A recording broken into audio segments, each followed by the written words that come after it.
Hello again, everyone. Apologies for my voice, I've been getting over a cold. We've made it to 2018, and that of course means that we've made it to the 50th anniversary of Hot Wheels. I expect a lot of cool things to come out this year, and one of the first has been this red twin mill I picked up last week. This is a mainline car, but has a metal body and a metal base, a throwback to the original twin mill. In the past, if you wanted a metal body and metal base, you would have to purchase a more expensive car, such as the yellow twin mill on the right, which I believe is a Target exclusive. Twin mill originally came out in 1969 and was designed by Ira Guilford in-house at Mattel. It is arguably the most popular and recognized Hot Wheels car in existence, so much so that Mattel commissioned a real working 1:1 scale replica of the toy to be made that you can see at some car shows. To start 2018 in the Hot Wheels anniversary off right, I thought I would do a custom twin mill from one of these modern cars. I chose to go with the yellow car as I had several of these compared to the red car. To begin, I'll take the car apart by drilling out the post. I'll go ahead and tap the post with a 256 drill tap set. This will allow me to put the car back together with small button head screws when I'm done. Unlike the red car, this yellow car has an unpainted base, which will make my life a lot easier. I'll remove the paint from the body using aircraft paint remover, which takes the paint off in a few seconds. With the paint removed, you can get a good idea of the condition of the underlying metal and thus know how much work you'll need to put into sanding. This car is in really good shape with only a couple pits on the roof and a ding in the driver's side rear fender.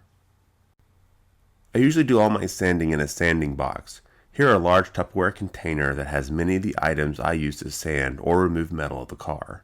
Things like files, sandpaper, and steel wool. I typically start with steel wool to remove the upper gray oxide layer that most cars have after you remove the paint. Removing this layer helps pinpoint areas that need more abrasive attention. Here's what the body looked like after I removed the oxide layer. You can better see the large pit on the rear fender I mentioned before.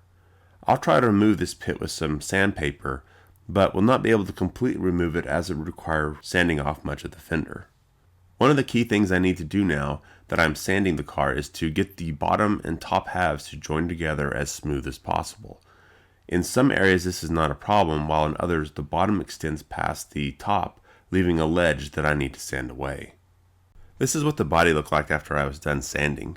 So now I can move along to polishing the metal, as I'll be using some Spectraflame paint on this car. Polishing is done using a metal polishing compound and a Dremel with a polishing wheel. I typically make a quick first pass just to make sure all the sanding scratches are coming out. If they are, then I can make a more detailed second pass. For this car, I'm going for a near mirror finish, so polishing does take some time. With the polishing done, I will wash the car in mineral spirits to remove any polishing compound, and then wash in soap and water to remove any mineral spirits. The body is now ready to paint. Here I chose Spectraflame Red. You can buy these paints at redlineshop.com if you're interested in using them.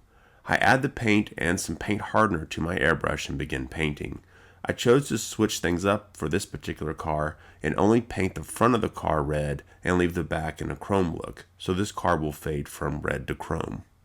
I must protect the exposed metal in the back if I want to keep the mirror finish, as die-cast metal will oxidize over time. To do this, I'll paint the whole car in a clear urethane, which you can also buy from the Redline shop. So while the paint cures, I will switch over to the interior and do a little bit of detailing. I'll start by masking off the engines as I wish to keep them chrome. Using my airbrush with red acrylic, I'll paint the seats and everything else red. When this red dries, I'll protect it by spraying on a coat of Testors Matte Clear Coat.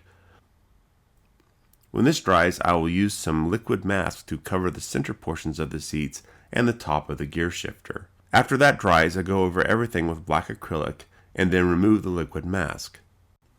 The final step will be to spray on one last coat of Testors Matte Clear to protect everything, and then remove the masking tape.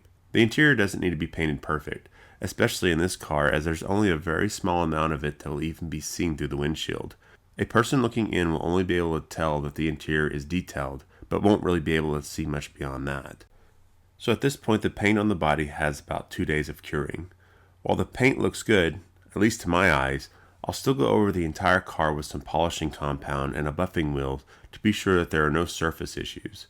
This will remove any dust, fingerprints, orange peel, etc. from the paint surface. When I'm done polishing, I will wash the car with soap and water to remove any of the polishing compound and then let it dry. With that complete, I can now put the car back together. For this car, I chose to go with some Redline Real Riders to pay tribute to the car's original Redline past. These wheels are also a little bit bigger than the original wheels on this car, so it will sit a little bit higher, and the wheels will also fill in the wheel wells a little bit better. And here's the final result. Twin Mill is one of my most favorite Hot Wheels.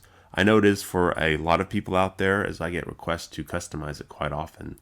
Let me know what your favorite Hot Wheels car is below, or what modern car you would like me to take back to the 1968 look. I look forward to this 50 years anniversary for Hot Wheels and your ideas below. As always, thanks for watching.